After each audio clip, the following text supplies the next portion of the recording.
ਸਤਨਾਮ ਵਾਹਿਗੁਰੂ ਸਾਹਿਬ ਜੀ।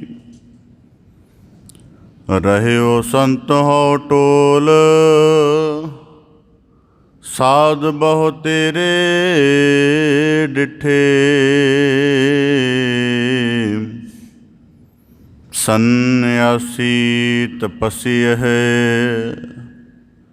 ਮੁਖ ਹੋਏ ਪੰਡਿਤ ਮਿੱਠੇ।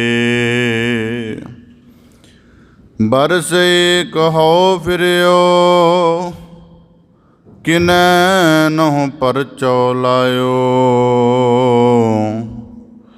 ਕਹਿਤਿਹ ਕਹਿਤੀ ਸੁਣੀ, रहत को खुशी न आयो। हर नाम छोड़ दूजै लगे, तिनके गुण हो क्या कहो। गुर दैव मिलायो भिख्या, जिव तू रखहि तिव रहो। बेसुमार अथाह अगनत अतुल्य, ज्यो बुलावो त्यो नानक दास बोले। सतनाम वाहिगुरु साहिब जी। सवैये महले तीजे के, एक ओंकार सतगुर प्रसाद। सोई पुरख सिवर साचा, जाका एक नाम अशल संसारे। जिन भगत भव जल तारे, सिमरो सोई नाम प्रधान। सोई पुरख सिवर साचा, जाका एक नाम अशल संसारे। जिन भगत भव जल तारे, सिमरो सोई नाम प्रधान। तित नाम रसिक नानक लहणा, थप्यो जैन सरब सिद्धि। काव जन कहल सुबुद्धि, कीरत जन अमर दास बिसतरिया। कीरत रवि किरण प्रगट संसार, साख तरोवर मवल सरा। उत्तर दक्षिण पूब अर पश्चिम, जय जयकार जपंथ नरा। हर नाम रसन गुरमुख बरदायो, उल्ट गंग पश्चिम तरिया। सोई नाम अशल भगत पवतारण, अमरदास गुर को फुरिया। सोई नाम अशल भगत पवतारण, अमरदास गुर को फुरिया। वाहिगुरु जी का खालसा, वाहिगुरु जी की फतेह। धन धन सतगुरु गुरु गरीब निवाज, पतित पावन भगत वत्सल कृपा निध सतगुरु श्री गुरु ग्रंथ साहिब जी दीन दयाल पातशाह। तिन्हां दी अपार मेहरामत है, अथाह बख्शिश है, जो सतगुरु साहिब जी ने सानू सब नू अपनी मेहर भरी बख्शिश भरी नज़र करके अपनी पावन पवित्र मुबारक चरण शरण हजूरी दे अंतर्गत ਸਤ ਸੰਗਤ ਰੂਪ ਵਿੱਚ ਜੁੜਨ ਦਾ ਅਮੋਲਕ ਅਵਸਰ ਬਖਸ਼ਿਸ਼ ਕੀਤਾ ਹੈ ਜੀ। ਆਪ ਜੀ ਬੜੇ ਸੁਭਾਗਸ਼ਾਲੀ ਹੋ ਜੋ ਸਤਿਗੁਰੂ ਕੀ ਰਹਿਮਤ ਨੂੰ ਮਾਣਦਿਆਂ ਹੋਇਆਂ ਗੁਰੂ ਕਿਰਪਾ ਦੇ ਪਾਤਰ ਬਣ ਕੇ ਸਤਿਗੁਰੂ ਕੇ ਮੁਬਾਰਕ ਚਰਨਾਂ ਦੇ ਵਿੱਚ ਜੁੜ ਬੈਠ ਕੇ ਸ਼ਬਦ ਦੇ ਆਧਾਰ ਨਾਲ, ਸ਼ਬਦ ਦੇ ਅਭਿਆਸ ਨਾਲ ਆਪਣੇ ਮਨੁੱਖਾ ਜੀਵਨ ਨੂੰ ਸਫਲ ਕਰਨ ਦਾ, ਸਕਾਰਥ ਕਰਨ ਦਾ ਸ਼੍ਰੇਸ਼ਟ ਯਤਨ ਕਰ ਰਹੇ ਹੋ ਜੀ।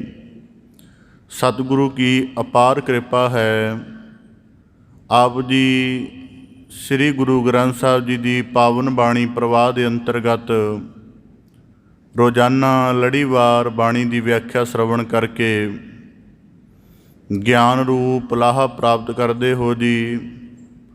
ਪਾਵਨ ਬਾਣੀ ਦੀ ਪਟ ਸਾਹਿਬਾਨਾਂ ਦੀ ਬਾਣੀ ਦੇ ਨਾਲ ਜੁੜਨ ਦਾ, ਵਿਚਾਰ ਨਾਲ ਜੁੜਨ ਦਾ ਯਤਨ ਕਰੀਏ ਜੀ।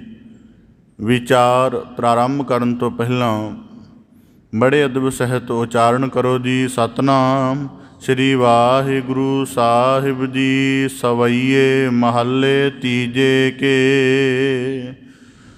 ਪਟ ਸਾਹਿਬਾਨਾਂ ਨੇ ਜੋ ਸਤਿਗੁਰੂ ਸਾਹਿਬ ਜੀ ਦੀ ਅਕਥ, ਅਗੋਚਰ, ਅਗੰਮ ਸਰੂਪ ਦੀ ਸਿਫਤ ਸਲਾਹ ਨੂੰ ਆਪਣੀ ਉੱਚੀ ਸੁਰਤ ਦੁਆਰਾ, ਵਿਸ਼ਾਲ ਅਨੁਭਵ ਦੁਆਰਾ ਜੋ ਪਟ ਸਾਹਿਬਾਨਾਂ ਨੇ ਕਥਨ ਕੀਤਾ ਗੁਰੂ ਸਾਹਿਬ ਜੀ ਦੀ ਸਿਫਤ ਦਾ, ਉਹ ਲੜੀਵਾਰ ਤਰਤੀਬ ਦੇ ਵਿੱਚ ਦੂਜੇ ਪਾਤਸ਼ਾਹ ਜੀ ਤੋਂ ਬਾਅਦ ਤੀਜੇ ਪਾਤਸ਼ਾਹ ਸੇਵਾ ਦੀ ਮੂਰਤ, ਨਮਰਤਾ ਦੇ ਸਾਗਰ, ਕਰੁਣਾ ਦੇ ਪਰਬਤ ਸਤਿਗੁਰੂ ਗੁਰੂ ਅਮਰਦਾਸ ਸਾਹਿਬ ਜੀ, ਜਿਨ੍ਹਾਂ ਦੀ ਸਿਫਤ ਸਲਾਹ ਦੇ ਵਿੱਚ ਭੱਟ ਸਾਹਿਬਾਨਾਂ ਨੇ ਕੁੱਲ 22 ਸਵਈਆਂ ਦਾ ਉਚਾਰਨ ਕੀਤਾ ਹੈ। ਗੁਰੂ ਅਮਰਦਾਸ ਸਾਹਿਬ ਜੀ ਦੀ ਸਿਫਤ ਸਲਾਹ ਦਾ ਉਚਾਰਨ ਭੱਟ ਕੱਲ ਜੀ। ਗੁਰੂ ਨਾਨਕ ਦੇਵ ਸਾਹਿਬ ਜੀ ਦੇ ਸੰਬੰਧ ਵਿੱਚ ਜੋ 10 ਸਵਈਏ ਉਚਾਰਨ ਕੀਤੇ ਸਨ, ਗੁਰੂ ਅੰਗਦ ਦੇਵ ਸਾਹਿਬ ਜੀ ਦੀ ਉਸਤਤ ਦੇ ਵਿੱਚ ਵੀ 10 ਸਵਈਏ ਉਚਾਰਨ ਹੋਏ ਸਨ। ਹੁਣ ਗੁਰੂ ਅਮਰਦਾਸ ਸਾਹਿਬ ਜੀ ਦੀ ਅਕਥ ਅਗੋਚਰ ਸਿਫਤ ਸਲਾਹ ਦੇ ਸੰਬੰਧ ਵਿੱਚ ਭੱਟ ਕੱਲ ਜੀ ਸਵਈਆਂ ਦਾ ਉਚਾਰਨ ਕਰਦਿਆਂ ਆਰੰਭ ਕਰਦੇ ਹਨ। ਇੱਕ ਓੰਕਾਰ ਸਤਿਗੁਰ ਪ੍ਰਸਾਦ। ਇੱਕ ਅਕਾਲ ਪੁਰਖ ਜੋ ਓੰਕਾਰ ਕਰਕੇ ਸਗਲ ਸ੍ਰਿਸ਼ਟ ਅੰਦਰ ਵਿਆਪਕ ਹੈ। ਸਾਰੇ ਬ੍ਰਹਿਮੰਡ ਉਹਦੇ ਬ੍ਰਹਿਮੰਡ ਦੇ ਅੰਦਰ ਉਸ ਅਕਾਲ ਪੁਰਖ ਦੇ ਪਰਮ ਸਰੂਪ ਦਾ ਪ੍ਰਕਾਸ਼ ਹੈ ਔਰ ਨਿਰੰਤਰ ਮੌਲ ਰਿਹਾ ਹੈ। ਸਤ ਸਰੂਪ ਕਰਕੇ ਵਿਦਮਾਨ ਹੈ। ਗੁਰ ਸਰੂਪ ਕਿਰਪਾ ਦੇ ਭੇਦ ਦੁਆਰਾ ਉਸ ਅਕਾਲ ਪੁਰਖ ਦੀ ਪਰਮ ਹਸਤੀ ਦੀ ਦੀਦਾਰ ਪ੍ਰਾਪਤ ਹੁੰਦੇ ਹਨ। ਸੋਈ ਪੁਰਖ ਸਿਵਰ ਸਾਚਾ, ਜਾ ਕਾ ਇੱਕ ਨਾਮ ਅਛਲ ਸੰਸਾਰੇ। ਜਦ ਅਸੀਂ ਭੱਟ ਸਾਹਿਬਾਨਾਂ ਦੀ ਬਾਣੀ ਨੂੰ ਗੌਰ ਨਾਲ ਪੜ੍ਹਦੇ ਹਾਂ ਤਾਂ ਭੱਟ ਸਾਹਿਬਾਨਾਂ ਨੇ ਜਦੋਂ ਗੁਰੂ ਨਾਨਕ ਦੇਵ ਸਾਹਿਬ ਜੀ ਦੀ ਸਿਫਤ ਕਥਨ ਕੀਤੀ ਤਾਂ ਉਹਨਾਂ ਨੇ ਇਸ ਗੱਲ 'ਤੇ ਬਹੁਤ ਜ਼ਿਆਦਾ ਆਪਣਾ ਗੂੜ ਅਨੁਭਵ ਦਾ ਪ੍ਰਗਟਾਓ ਕੀਤਾ ਕਿ ਜਿੰਨਾ ਚਿਰ ਗੁਰੂ ਨਾਨਕ ਨੂੰ ਦੁਪੱਖਤਾ ਦੇ ਰੂਪ ਵਿੱਚ ਅਸੀਂ ਨਹੀਂ ਦੇਖਦੇ, ਉਹਨਾਂ ਚਿਰ ਗੁਰੂ ਨਾਨਕ ਦੇ ਅਕਾਲ ਪੁਰਖ ਹੋਣ ਦਾ ਭੇਦ ਸਾਨੂੰ ਨਹੀਂ ਪਤਾ ਲੱਗੇਗਾ। ਦੁਪੱਖਤਾ ਦਾ ਭਾਵ ਇਹ ਹੈ ਕਿ ਜਦੋਂ ਗੁਰੂ ਨਾਨਕ ਸਰਗੁਣ ਸਰੂਪ ਧਾਰਨ ਕਰਕੇ ਆਮ ਮਨੁੱਖਾਂ ਵਾਂਗ ਗ੍ਰਸਤ ਪ੍ਰਵੇਸ਼ ਕਰਕੇ ਪਦਾਰਥ ਦੇ ਵਿੱਚੋਂ ਗੁਜ਼ਰ ਰਹੇ ਹਨ, ਪਰਿਵਾਰ ਵਿੱਚੋਂ ਲੰਘ ਰਹੇ ਹਨ, ਅਤੇ ਇਸ ਸਾਰੇ ਨੂੰ ਦੇਖ ਕੇ ਜੇ ਕੋਈ ਉਹਨਾਂ ਨੂੰ ਰਾਜਯੋਗ ਦੀ ਦ੍ਰਿਸ਼ਟੀ ਤੋਂ ਨਹੀਂ ਦੇਖੇਗਾ ਤਾਂ ਉਹ ਕੇਵਲ ਉਹਨਾਂ ਨੂੰ ਇੱਕ ਕੇਵਲ ਸੰਤ ਮਹਾਤਮਾ ਜਾਣ ਲਏਗਾ। ਪਰ ਜਦੋਂ ਸਾਰੀ ਕਾਇਨਾਤ ਦੇ ਵਿੱਚ ਗੁਰੂ ਨਾਨਕ ਸਰੂਪ ਨੂੰ ਕੋਈ ਦੇਖੇਗਾ ਤੇ ਗੁਰੂ ਨਾਨਕ ਕਿਤੇ ਆਪਣਾ ਪ੍ਰਕਾਸ਼ ਗਿਆਨ ਕਰਕੇ ਕੀਤਾ ਹੋਇਆ, ਗੁਰੂ ਨਾਨਕ ਨੇ ਕਿਤੇ ਆਪਣਾ ਪ੍ਰਕਾਸ਼ ਆਪਣੀ ਦਇਆ ਕਰਕੇ ਕੀਤਾ ਹੈ, ਕਿਤੇ ਆਪਣਾ ਪ੍ਰਕਾਸ਼ ਆਪਣੇ ਮੁਬਾਰਕ ਚਰਨ ਕਦਮਾਂ ਦੇ ਨਾਲ ਕੀਤਾ ਹੈ, ਕਿਤੇ ਗੁਰੂ ਨਾਨਕ ਨੇ ਆਪਣਾ ਪ੍ਰਕਾਸ਼ ਆਪਣੀ ਅਜ਼ਮਤ ਕਰਕੇ ਕੀਤਾ। ਇਸ ਕਰਕੇ ਭੱਟ ਸਾਹਿਬਾਨਾਂ ਨੇ ਇੱਕ ਦ੍ਰਿਸ਼ਟੀ ਦਿੱਤੀ ਸੀ ਕਿ ਗੁਰੂ ਨਾਨਕ ਨੂੰ ਰਾਜਯੋਗ ਦੇ ਰੂਪ ਵਿੱਚ ਦੇਖੋ। ਫਿਰ ਗੁਰੂ ਅੰਗਦ ਦੇਵ ਸਾਹਿਬ ਜੀ ਬਾਰੇ ਕਿਹਾ ਕਿ ਗੁਰੂ ਅੰਗਦ ਦੇਵ ਸਾਹਿਬ ਜੀ ਨੂੰ ਇਸ ਦ੍ਰਿਸ਼ਟੀ ਤੋਂ ਦੇਖੋ ਕਿ ਗੁਰੂ ਨਾਨਕ ਜੀ ਅਕਾਲ ਪੁਰਖ ਰੂਪ ਜਿਹਦਾ ਸਾਰੀ ਕਾਇਨਾਤ ਜਸ ਨਹੀਂ ਗਾਇਨ ਕਰ ਸਕੀ, ਜਿਸ ਗੁਰੂ ਨਾਨਕ ਸਰੂਪ ਦਾ ਇੰਨੇ ਵੱਡੇ ਰਿਸ਼ੀ ਵਰ ਜੋਗੀ ਤਪੀ ਸਿੱਧ ਸਾਧਕ ਖੰਡਾਂ ਬ੍ਰਹਮੰਡਾਂ 'ਚ ਭਗਤੀ ਕਰਨ ਵਾਲੇ ਵੀ ਉਹਦਾ ਪਾਰਾਵਾਰ ਨਹੀਂ ਪਾ ਸਕੇ, ਉਹ ਗੁਰੂ ਨਾਨਕ ਜੋਤ ਰੂਪ ਹੋ ਕੇ ਗੁਰੂ ਅੰਗਦ ਦੇਵ ਸਾਹਿਬ ਜੀ ਦੇ ਹਿਰਦੇ ਅੰਦਰ ਪ੍ਰਕਾਸ਼ਮਾਨ ਹੋ ਗਏ। ਇਸ ਕਰਕੇ ਗੁਰੂ ਅੰਗਦ ਦੇਵ ਸਾਹਿਬ ਜੀ ਨੂੰ ਇਉਂ ਦੇਖੋ ਕਿ ਉਹ ਗੁਰੂ ਨਾਨਕ ਸਰੂਪ ਦਾ ਅਗਲਾ ਜਿਹੜਾ ਪ੍ਰਕਾਸ਼ ਰੂਪ ਪ੍ਰਗਟਾਵਾ ਹਨ। ਅਤੇ ਹੁਣ ਜਦੋਂ ਗੁਰੂ ਅਮਰਦਾਸ ਸਾਹਿਬ ਜੀ ਦੇ ਜੀਵਨ ਦੀ ਭੱਟ ਸਾਹਿਬਾਨ ਉਸਤਤ ਕਰ ਰਹੇ ਹਨ, ਅਤੇ ਪਹਿਲੇ ਸਵਈਆਂ ਦੇ ਵਿੱਚ ਲਗਭਗ 10 ਸਵਈਆਂ ਤੱਕ ਭੱਟ ਸਾਹਿਬਾਨਾਂ ਨੇ ਗੁਰੂ ਅਮਰਦਾਸ ਸਾਹਿਬ ਜੀ ਦੇ ਅਗੰਮ ਦਰਸ਼ਨ ਕਰਨ ਦੀ ਇੱਕ ਦ੍ਰਿਸ਼ਟੀ ਦਿੱਤੀ ਹੈ ਕਿ ਗੁਰੂ ਅਮਰਦਾਸ ਸਾਹਿਬ ਜੀ ਜੋ ਗੁਰੂ ਨਾਨਕ ਸਰੂਪ ਹਨ, ਜਿੰਨਾ ਵੱਡਾ ਨਾਮ ਦਾ ਵਿਸਥਾਰ ਉਹਨਾਂ ਨੇ ਸੰਸਾਰ ਵਿੱਚ ਕੀਤਾ ਹੈ ਉਤਨਾ ਪਹਿਲਾਂ ਨਹੀਂ ਹੋਇਆ।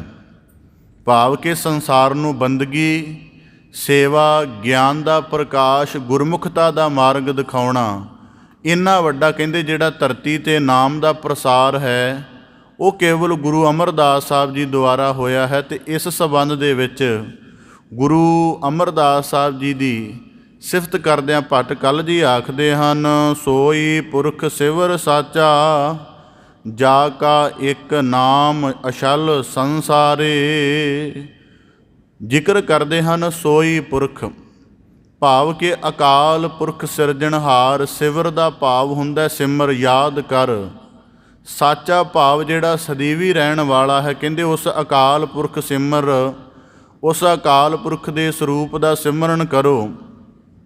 ਜਾ ਕਾ ਇੱਕ ਨਾਮ ਅਛਲ ਸੰਸਾਰੇ, ਜਿਹਦੇ ਨਾਮ ਦਾ ਪ੍ਰਗਟਾਵਾ ਜਦੋਂ ਉਹ ਨਾਮ ਰੂਪ ਕਰਕੇ ਅਕਾਲ ਪੁਰਖ ਪ੍ਰਗਟ ਹੁੰਦਾ ਹੈ ਤੇ ਇਸ ਜਗਤ ਦੇ ਵਿੱਚ ਉਹਦਾ ਨਾਮ ਛਲਣ ਤੋਂ ਰਹਿਤ ਰਹਿ ਜਾਂਦਾ ਹੈ। ਜਿਹੜਾ ਇਸ ਸੰਸਾਰ ਦੇ ਵਿੱਚ ਛਲ ਤੋਂ ਰਹਿਤ ਹੈ, ਉਸ ਸੰਬੰਧ ਵਿੱਚ ਭੱਟ ਕਲ ਜੀ ਆਖਦੇ ਨੇ ਕਿ ਐਸੇ ਨਾਮ ਦੀ ਸਿਮਰਨ ਨਾ ਕਰੋ। ਇਹਦਾ ਭਾਵ ਕੀ ਹੈ? ਅਰਜ਼ ਕਰਦਿਆਂ ਕਿ ਅਕਾਲ ਪੁਰਖ ਦੀ ਹਸਤੀ ਸੱਤ ਸਰੂਪ ਹੈ, ਉਹ ਸਾਨੂੰ ਪ੍ਰਤੱਖ ਤੌਰ 'ਤੇ ਨਾ ਤਾਂ ਨਜ਼ਰ ਆਏਗੀ, ਨਾ ਅਸੀਂ ਉਹਨੂੰ ਆਪਣੀ ਕਿਸੇ ਮੱਤ ਦੇ ਪੈਮਾਨੇ ਨਾਲ ਸਮਝ ਸਕਦੇ ਹਾਂ। ਤਾਂ ਫਿਰ ਉਹ ਅਕਾਲ ਪੁਰਖ ਹਸਤੀ ਆਪਣਾ ਸਰੂਪ ਦਾ ਪ੍ਰਗਟਾਵਾ ਨਾਮ ਦੁਆਰਾ ਕਰਦੀ ਹੈ। ਭਾਵ ਕਿ ਜਿਵੇਂ ਸਾਡਾ ਸਰੀਰ ਬਣਦਾ ਹੈ, ਸਰੀਰ ਦੀ ਸਾਰੀ ਰਚਨਾ ਜਿਹੜੀ ਹੈ ਆਤਮ ਜੋਤ ਉੱਪਰ ਟਿਕੀ ਹੋਈ ਹੈ। ਤਾਂ ਇਹ ਨਾਮ ਹੈ, ਅਤੇ ਇਸ ਨਾਮ ਦੇ ਦੁਆਰਾ ਜਦੋਂ ਸੱਤ ਸਰੂਪ ਨੂੰ ਅਰਾਧਿਆ ਜਾਂਦਾ ਹੈ ਅਤੇ ਉਸ ਨੂੰ ਗੁਰੂ ਸਾਹਿਬ ਭੱਟ ਸਾਹਿਬ ਜੀ ਨੇ ਆਖਿਆ ਇੱਕ ਨਾਮ। ਅਛਲ ਦਾ ਭਾਵ ਹੈ ਕਿ ਜਿਵੇਂ ਦੇਖੋ, ਛਲ ਦਾ ਭਾਵ ਹੈ ਕਿ ਜਿਹੜੀ ਚੀਜ਼ ਹੋਵੇ ਨਾ ਭਾਵੇਂ ਪਰ ਸਾਨੂੰ ਛਲ ਲਵੇ। ਜਿਵੇਂ ਮਾਇਆ ਦੀ ਜਿੰਨੀ ਪ੍ਰਪੰਚ ਹੈ ਸੱਤ ਨਹੀਂ ਹੈਗਾ, ਮਤਲਬ ਕਿ ਅਸੀਂ ਪਦਾਰਥ ਨੂੰ ਸੱਚ ਮੰਨਦੇ ਹਾਂ ਉਹ ਨਾਸ਼ਵਾਨ ਹੈ, ਅਸੀਂ ਦੇਹ ਨੂੰ ਮੰਨਦੇ ਹਾਂ ਉਹ ਨਾਸ਼ਵਾਨ ਹੈ, ਅਸੀਂ ਜਗਤ ਨੂੰ ਸਦੀਵੀ ਮੰਨਦੇ ਹਾਂ ਉਹ ਨਾਸ਼ਵਾਨ ਹੈ, ਅਸੀਂ ਸੂਰਜਾਂ ਚੰਦਰਮਾ ਆਦਿਕ ਨੂੰ ਸਦੀਵੀ ਮੰਨਦੇ ਹਾਂ ਉਹ ਨਾਸ਼ਵਾਨ ਹੈ। ਪਰ ਗੁਰੂ ਸਾਹਿਬ ਜੀ ਕਹਿੰਦੇ ਅਛਲ ਸੰਸਾਰ ਇਹ ਨਾਸ਼ਵਾਨ ਹੈ, ਪਰ ਸਾਨੂੰ ਸਦੀਵ ਹੋਣ ਦਾ ਭੁਲੇਖਾ ਪਾ ਕੇ ਸਾਨੂੰ ਛਲ ਲੈਂਦੇ ਹਨ। ਪਰ ਜਿਹੜੇ ਪਰਮੇਸ਼ਰ ਦੇ ਨਾਮ ਦਾ ਅਭਿਆਸ ਕਰਦੇ ਆ, ਨਾਮ ਦਾ ਭਾਵ ਕਿ ਜਿਹੜੇ ਉਹ ਸ਼ੁਭ ਗੁਣਾਂ ਦਾ, ਉਸ ਸ਼ੁਭ ਜੀਵਨ ਦੀ ਕਮਾਈ ਕਰਦੇ ਹਨ, ਜਿਹੜਾ ਜੀਵਨ ਕਾਲ ਦੀ ਮਾਰ ਹੇਠ ਨਹੀਂ ਆਉਂਦਾ। ਗੁਰੂ ਸਾਹਿਬ ਜੀ ਕਹਿੰਦੇ ਐਸੇ ਅਕਾਲ ਪੁਰਖ ਦੇ ਭੱਟ ਸਾਹਿਬਾਨ ਆਖਦੇ ਹਨ, ਐਸੇ ਅਕਾਲ ਪੁਰਖ ਦੇ ਨਿਰਮਲ ਨਾਮ ਦਾ ਜਿਹੜਾ ਹੈ ਜੀਵਨ ਦੇ ਵਿੱਚ ਯਾਦ ਕਰੋ, ਜਿਹੜਾ ਛਲ ਤੋਂ ਰਹਿਤ ਹੈ, ਜਿਹੜਾ ਕਿਸੇ ਤਰ੍ਹਾਂ ਦੀ ਛਲਣ ਵਿੱਚ ਨਹੀਂ ਆਉਂਦਾ ਹੈ। ਜਿਨ ਭਗਤ ਭਵ ਜਲ ਤਾਰੇ, ਸਿਮਰੋ ਸੋਈ ਨਾਮ ਪ੍ਰਧਾਨ। ਹੁਣ ਉਹੀ ਪਰਮੇਸ਼ਰ ਦੇ ਨਾਮ ਰੂਪ ਦੀ ਅਹਿਸਾਸ ਜਿਨ੍ਹਾਂ ਨੇ ਭਗਤ ਸਾਹਿਬਾਨਾਂ ਨੂੰ ਭਵਜਲ ਤੋਂ ਪਾਰ ਉਤਾਰ ਦਿੱਤਾ। ਹੁਣ ਜਿਵੇਂ ਕਿਸੇ ਭਗਤ ਸਾਹਿਬਾਨ ਦਾ ਜੀਵਨ ਅਸੀਂ ਸੰਖਿਪਤ ਜਿਹਾ ਵਾਚ ਲਈਏ ਕਿ ਜਿਵੇਂ ਭਗਤ ਕਬੀਰ ਸਾਹਿਬ ਜੀ ਹਨ, ਜਦੋਂ ਉਹਨਾਂ ਨੇ ਭਗਤੀ ਆਰੰਭ ਕੀਤੀ ਤਾਂ ਉੱਚ ਕੁੱਲ ਵਾਲਿਆਂ ਨੇ ਤਨਜ ਕੀਤੀ ਕਿ ਨੀਵੀਂ ਕੁੱਲ ਵਾਲੇ ਦੀ ਬੰਦਗੀ ਜਿਹੜੀ ਹੈ ਪ੍ਰਵਾਨ ਨਹੀਂ ਹੁੰਦੀ। ਭਾਵ ਕਿ ਪਰਮੇਸ਼ਰ ਦਾ ਨਾਮ ਅਰਾਧੇ ਇਹ ਪ੍ਰਵਾਨ ਨਹੀਂ ਹੁੰਦਾ। ਪਰ ਗੁਰੂ ਭਗਤ ਕਬੀਰ ਸਾਹਿਬ ਜੀ ਨੇ ਜਾਣਿਆ ਕਿ ਉਹ ਨਾਮ ਪਵਿੱਤਰ ਹੈ, ਉਹ ਜਿਹੜੇ ਵੀ ਹਿਰਦੇ ਵਿੱਚ ਵਸੇਗਾ ਉਹ ਉੱਥੇ ਸੁੰਦਰਤਾ ਵਾਂਗ ਖਿਲ ਜਾਵੇਗਾ। ਫਿਰ ਉਹਨਾਂ ਨੇ ਕਈ ਤਰ੍ਹਾਂ ਦੀਆਂ ਵਿਰੋਧਤਾਈਆਂ ਕੀਤੀਆਂ, ਪਰ ਭਗਤ ਕਬੀਰ ਸਾਹਿਬ ਜੀ ਫਿਰ ਵੀ ਅਡੋਲ ਰਹੇ। ਅਤੇ ਭੱਟ ਸਾਹਿਬ ਆਖਦੇ ਹਨ ਜਿਨ ਭਗਤ ਭਵ ਜਲ ਤਾਰੇ। ਜਿਸ ਪਰਮੇਸ਼ਰ ਦੀ ਯਾਦ ਨੇ ਸਿਮਰਨ ਆਧਾਰ ਨੇ, ਸਾਰੇ ਸੰਸਾਰ ਦੇ ਭਗਤਾਂ ਦਾ ਕਲਿਆਣ ਕੀਤਾ ਹੈ। ਭੱਟ ਕਲ ਜੀ ਆਖਦੇ ਹਨ ਕਿ ਉਹੀ ਪ੍ਰਧਾਨ ਸ਼੍ਰੋਮਣੀ ਨਾਮ ਹੈ। ਚਿਤ ਨਾਮ ਰਸਿਕ ਨਾਨਕ ਲਹਿਣਾ ਥੱਪਿਓ ਜੇਨ ਸਰਬ ਸਿੱਧੀ। ਤੇ ਜ਼ਿਕਰ ਕਰਦੇ ਹਨ ਕਿ ਉਸ ਨਾਮ ਦਾ ਵੱਡਾ ਪ੍ਰਕਾਸ਼ ਗੁਰੂ ਨਾਨਕ ਦੇਵ ਸਾਹਿਬ ਜੀ ਨੇ ਪਹਿਲਾਂ ਮਾਣਿਆ, ਤੇ ਫਿਰ ਉਸ ਨਾਮ ਦਾ ਪ੍ਰਕਾਸ਼ ਭਾਈ ਲਹਿਣਾ ਜੀ ਦੇ ਰੂਪ ਵਿੱਚ ਕੀਤਾ। ਤੇ ਉਸ ਨਾਮ ਨੂੰ ਧਾਰਨ ਕਰਨ ਦੇ ਨਾਲ ਸਰਬ ਸਿੱਧੀ ਸਾਰੀਆਂ ਜਿਹੜੀਆਂ ਅਕਾਲ ਪੁਰਖ ਦੀਆਂ ਰਹਿਮਤਾਂ ਮਿਲ ਜਾਂਦੀਆਂ। ਹੁਣ ਗੁਰੂ ਨਾਨਕ ਨਾਮ ਦੇ ਪ੍ਰਕਾਸ਼ ਕਿਵੇਂ ਹਨ, ਇਹ ਜ਼ਿਕਰ ਆਪਦੇ ਸਨਮੁਖ ਰੱਖਦੇ ਹਾਂ। ਗੁਰੂ ਨਾਨਕ ਦੇਵ ਸਾਹਿਬ ਜੀ ਤੋਂ ਪਹਿਲਾਂ ਵੀ ਧਰਮ ਦਾ ਸਿਲਸਿਲਾ ਬਾਦ ਦਸਤੂਰ ਚੱਲਦਾ ਸੀ। ਧਰਮ ਦੇ ਸਾਰੇ ਵਿਧਾਨ ਜਿਹੜੇ ਸਨ ਉਹ ਪ੍ਰਫੁੱਲਤ ਸਨ। ਪੂਜਾ, ਤੀਰਥ ਇਸ਼ਨਾਨ, ਯਾਤਰਾ, ਦਾਨ ਪੁੰਨ, ਸਾਧਨਾ, ਸਭ ਕਰਮ ਗੁਰੂ ਨਾਨਕ ਸਾਹਿਬ ਜੀ ਤੋਂ ਪਹਿਲਾਂ ਲਗਭਗ ਚੱਲ ਰਹੇ ਸਨ। ਪਰ ਭੱਟ ਕਲ ਜੀ ਆਖਦੇ ਹਨ ਤਿਤ ਨਾਮ ਰਸਿਕ, ਕਿ ਜਿਹੜਾ ਤੀਰਥ ਇਸ਼ਨਾਨ, ਪੂਜਾ ਪਾਠ ਜਾਂ ਹੋਰ ਸਾਰੇ ਜਿਹੜੇ ਧਰਮ ਦੇ ਕਰਮ ਮੰਨੇ ਜਾਂਦੇ ਸਨ, ਇਹਨਾਂ ਨੂੰ ਕਰਦਿਆਂ ਹੋਇਆਂ ਵੀ ਕਲਯੁੱਗ ਦੇ ਵਿੱਚ ਜਿਹੜੀ ਲੋਕਾਈ ਸੀ ਉਹ ਅਗਿਆਨ, ਮਾਇਆ ਦਾ ਪ੍ਰਪੰਚ ਅਤੇ ਮਨਮੁਖਤਾ ਦੇ ਵਿੱਚ ਖੁਆਰ ਹੋ ਰਹੀ ਸੀ। ਤਾਂ ਕਹਿੰਦੇ ਫਿਰ ਗੁਰੂ ਨਾਨਕ ਦੇਵ ਸਾਹਿਬ ਜੀ ਨੇ ਨਾਮ ਦਾ ਪ੍ਰਕਾਸ਼ ਪਹਿਲਾਂ ਗਿਆਨ ਕਰਕੇ, ਪਹਿਲਾਂ ਬਾਣੀ ਦੁਆਰਾ ਗਿਆਨ ਪ੍ਰਗਟ ਕੀਤਾ। ਫਿਰ ਜਦੋਂ ਸ੍ਰਿਸ਼ਟੀ ਨੇ ਕਿਹਾ ਕਿ ਇਹ ਗਿਆਨ ਸਾਡੇ ਅੰਦਰ ਉਤਰੇ ਕਿਵੇਂ, ਕਹਿੰਦੇ ਫਿਰ ਗੁਰੂ ਨਾਨਕ ਨੇ ਉਸ ਗਿਆਨ ਸਰੂਪ ਨੂੰ ਕੀਰਤਨ ਦੁਆਰਾ ਜਗਤ ਨੂੰ ਸਮਝਾਇਆ। ਇਸ ਕਰਕੇ ਭੱਟ ਕਲ ਜੀ ਆਖਦੇ ਹਨ ਤਿਤ ਨਾਮ ਰਸਿਕ ਨਾਨਕ ਲਹਿਣਾ। ਭਾਵ ਕਿ ਧਰਮ ਦਾ ਜਿਹੜਾ ਸ਼ੁਭ ਮਾਰਗ ਹੈ, ਗੁਰੂ ਨਾਨਕ ਨੇ ਗਿਆਨ ਅਤੇ ਕੀਰਤਨ ਦੇ ਮਾਰਗ ਨਾਲ ਲੋਕਾਈ ਨੂੰ ਦ੍ਰਿੜ ਕਰਵਾ ਦਿੱਤਾ।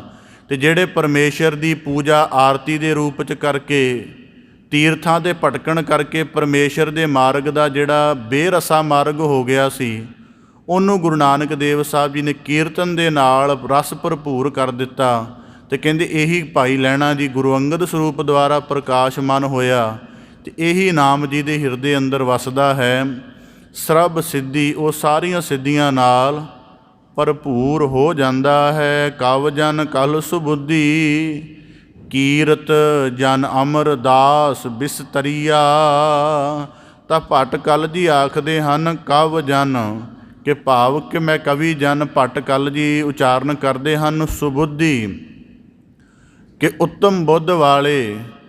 ਕੀਰਤ ਜਨ ਅਮਰਦਾਸ ਬਿਸਤਰੀਆ, ਭਾਵ ਕਿ ਐਸੀ ਉੱਤਮ ਬੁੱਧ ਦੇ ਮਾਲਕ ਗੁਰੂ ਅਮਰਦਾਸ ਸਾਹਿਬ ਜੀ, ਜਿਨ੍ਹਾਂ ਦੇ ਦੁਆਰਾ ਨਾਮ ਪ੍ਰਕਾਸ਼ ਨਾਲ ਬੜੇ ਜਗਤ ਦਾ ਕਲਿਆਣ ਹੋਇਆ ਹੈ, ਮੈਂ ਉਹਨਾਂ ਦੇ ਨਾਮ ਦਾ ਸਿਮਰਨ ਕਰਦਾ ਹਾਂ। ਕੀਰਤ ਰਵ ਕਿਰਨ ਪ੍ਰਗਟ ਸੰਸਾਰ, ਸਾਖ ਤਰੋਵਰ ਮਵਲ ਸਰਾ।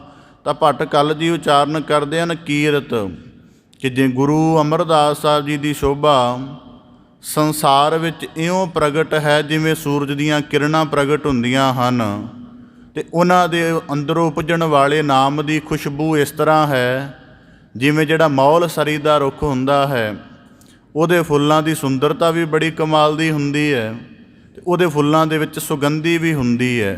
ਕਹਿੰਦੇ ਗੁਰੂ ਅਮਰਦਾਸ ਸਾਹਿਬ ਜੀ ਦੀ ਸ਼ੋਭਾ ਇਤਨੀ ਜ਼ਿਆਦਾ ਵਿਆਪਕ ਹੈ, ਸੂਰਜ ਦੀਆਂ ਕਿਰਨਾਂ ਵਾਂਗ ਪ੍ਰਕਾਸ਼ਵਾਨ ਹੈ। ਮੌਲ ਸਰੀ ਦੇ ਰੁੱਖ ਵਾਂਗ ਉਹਨਾਂ ਦਾ ਭਗਤੀ ਦਾ ਸਰੂਪ ਇੰਨਾ ਜ਼ਿਆਦਾ ਆਕਰਸ਼ਕ ਹੈ ਕਿ ਜਿਹੜਾ ਉਹਨਾਂ ਦੇ ਦਰਸ਼ਨ ਮਾਤਰ ਵੀ ਕਰਦਾ ਹੈ, ਉਹਦੇ ਅੰਦਰ ਭਗਤੀ ਪ੍ਰਫੁੱਲਤ ਹੋ ਜਾਂਦੀ ਹੈ। ਅਤੇ ਜਿਹੜਾ ਉਹਨਾਂ ਦੇ ਚਰਨ ਪਰਸ ਲੈਂਦਾ ਹੈ, ਉਹ ਭਗਤੀ ਦੀ ਖੁਸ਼ਬੂ ਦੇ ਨਾਲ ਲਬਰੇਜ ਹੋ ਜਾਂਦਾ ਹੈ। ਉੱਤਰ ਦੱਖਣ ਪੁੱਬ ਅਰ ਪਸ਼ਚਮ, ਜੈ ਜੈਕਾਰ ਜਪੰਥ ਨਰਾ। ਤਾਂ ਕਹਿੰਦੇ ਗੁਰੂ ਅਮਰਦਾਸ ਸਾਹਿਬ ਜੀ ਦੀ ਸਿਫਤ ਜਿਹੜੀ ਨਾਮ ਰੂਪ ਕਰਕੇ ਹੈ, ਜਿਹੜੀ ਗਿਆਨ ਰੂਪ ਕਰਕੇ ਹੈ, ਭਗਤੀ ਕਰਕੇ ਹੈ, ਕਹਿੰਦੇ ਉੱਤਰ ਭਾਵ ਕਿ 4 ਦਿਸ਼ਾਵਾਂ ਮੰਨੀਆਂ ਜਾਂਦੀਆਂ ਨੇ, ਕਿ 4 ਦਿਸ਼ਾਵਾਂ ਦੇ ਵਿੱਚ ਗੁਰੂ ਅਮਰਦਾਸ ਸਾਹਿਬ ਜੀ ਨੇ ਨਾਮ ਦਾ ਇੰਨਾ ਵਿਥਾਰ ਕੀਤਾ ਹੈ ਕਿ ਜਿਤਨਾ ਵੀ ਉਹਨਾਂ ਦਾ ਲੋਕਾਈ ਹੈ ਜੈ ਜੈ ਕਰਕੇ, ਉਸ ਨਾਮ ਦਾ ਜਪ ਕਰਕੇ ਪਰਮੇਸ਼ਰ ਦੀ ਕਿਰਪਾ ਦੀ ਪਾਤਰ ਬਣ ਰਹੀ ਹੈ। ਹੁਣ ਇਹਦਾ ਭਾਵ ਕੀ ਹੈ ਕਿ ਜਦੋਂ ਗੁਰੂ ਅਮਰਦਾਸ ਸਾਹਿਬ ਜੀ ਗੁਰਿਆਈ ਦੇ ਉੱਪਰ ਆਸੀਨ ਹੋਏ ਨਾ, ਤਾਂ ਉਹਨਾਂ ਨੇ ਸਭ ਤੋਂ ਪਹਿਲਾਂ ਵਿਵਸਥਿਤ ਢੰਗ ਦੇ ਨਾਲ ਜਿੰਨੀ ਲੋਕਾਈ ਹੁਣ ਤੱਕ ਗੁਰੂ ਨਾਨਕ ਦੇ ਨਿਰਮਲ ਪੰਥ ਨਾਲ ਜੁੜ ਗਈ ਹੈ, ਸਾਰਿਆਂ ਨੂੰ ਇਸ ਨਿਰਮਲ ਮਾਰਗ ਦੀ ਪਰਪੱਕਤਾ ਰਹੇ। ਗੁਰੂ ਸਾਹਿਬ ਜੀ ਨੇ ਪਹਿਲਾਂ ਉਹ ਗੁਰਸਿੱਖ ਜਿਹੜੇ ਗੁਰੂ ਨਾਨਕ ਦੇਵ ਸਾਹਿਬ ਜੀ ਦੇ ਵੇਲੇ ਤੋਂ ਚੱਲੇ ਆ ਰਹੇ ਸਨ, ਜਿਨ੍ਹਾਂ ਨੇ ਆਪਣੇ ਜੀਵਨ ਵਿੱਚ ਗਿਆਨ, ਭਗਤੀ, ਵੈਰਾਗ, ਜੋਗ ਅਤੇ ਗੁਰੂ ਪ੍ਰੀਤ ਨੂੰ ਇੰਨਾ ਦ੍ਰਿੜ ਕਰ ਲਿਆ ਸੀ ਕਿ ਉਹਨਾਂ ਦਾ ਜੀਵਨ ਗੁਰੂ ਸਮਾਨ ਹੀ ਹੋ ਗਿਆ ਸੀ।